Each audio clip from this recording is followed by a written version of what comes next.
Hi అండి. కీర దోసకాయ అయితే మీరు పచ్చడి ఎప్పుడైనా ట్రై చేశారా? ఒకసారి అయితే కీర దోసకాయ కాంబినేషన్ కొబ్బరికాయతో కీర దోసకాయ కాంబినేషన్ పచ్చడి అయితే చాలా అద్దరిపోతుంది. ఒకసారి మీరు కూడా ట్రై చేయండి.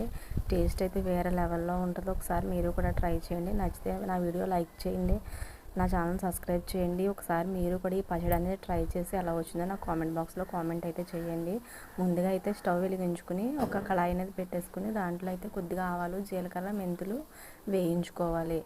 వేయించుకొని చల్లారి పెట్టుకోవడానికి అయితే సపరేట్గా వేరే ప్లేట్లోకి అయితే తీసుకుని మనం పక్కన అయితే పెట్టేసుకోవాలి. మళ్ళీ అదే మూకుడిని తీసుకుని పోయి స్టవ్ మీద పెట్టుకుని ఆయిల్ అనేది కొద్దిగా వేసి కీర దోసకాయ ముక్కలను వేయించుకోవాలి. కీర దోసకాయలో గింజలు అనేది తీసేసుకోవాలండి.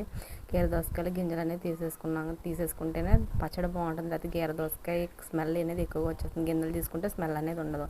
కీర దోసకాయలను ఇలాగా లైట్గా వేగించుకోవాలి. ఈ కలర్ అయితే వచ్చేయాలి. కలర్ అయితే వచ్చేసినాయి కదా, తర్వాత అయితే మనం సపరేట్గా వేరే ప్లేట్లోకి అయితే తీసుకోవాలి.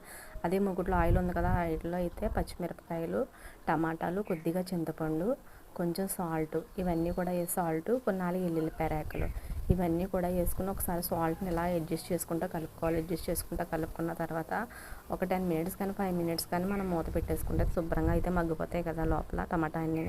చూసారా, టమాటా అనేది మగ్గిపోయింది. టమాటా పై తొక్క కూడా క్లియర్గా వచ్చేసి ఇలా అంత విధంగా అయితే మగ్గిపోయినవి.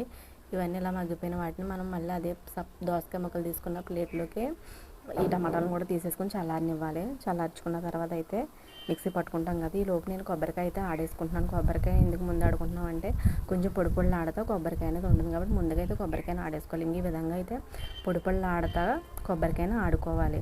చూసారు ఎంత పొడిగా ఉందో. ఆ తర్వాత అయితే కీర దోసకాయ ముక్కలు, టమాటాలు, పచ్చిమిరపకాయలు ఇవన్నీ కూడా మిక్సీ పట్టేసుకోవాలి. ఈ విధంగా అయితే మిక్సీ పట్టుకోవాలంటే నేను వాటర్ అనేది కూడా వేయలేదు, ఇలా గట్టిగానే ఆడుకోవాలి. ఇలా గట్టిగా అనేది మిక్సీ పట్టుకోవాలి. చక్క ముక్క కింద అయితే నలిగితేనే పచ్చడి టేస్ట్గా ఉంటుంది. నలిగిన వాటిని మనం సపరేట్గా వేరే బౌల్లోకి అయితే తీసేసుకున్న తర్వాత ఆవాలు, జీలకర్ర, మెంతులు పౌడర్ అయితే చేసుకున్నాం కదా, ఆ పౌడర్ని అయితే ఇప్పుడు గిన్నెలో అయితే వేసేసుకోవాలి. ఇది పౌడర్ వేసిన తర్వాత పచ్చడి అనేది మరింత టేస్ట్గా ఉంటుందండి. ఈ లోపే మనం సాల్ట్ సరిపోయిందో లేదో చూసుకుని ఈ లోపే అడ్జస్ట్ చేసుకోవాలి. పోపు అయితే పెట్టుకోవాలి కదా, నేనైతే పోపు ఆవాలు, జీలకర్ర, ఎండుమిరపకాయలు, కరివేపాకు వేయలేదు, కరివేపాకు కూడా వేసుకోవాలి, ఇంగువ ఇవన్నీ కూడా వేసి పోపు అయితే పెట్టాను. పోపు పెట్టేసుకున్న తర్వాత అయితే మనం ఒకసారి కలుపుకుంటే సరిపోతుంది. అంతే, ఎంతో రుచికరమైన కీర దోసకాయ పచ్చడి అయితే రెడీ.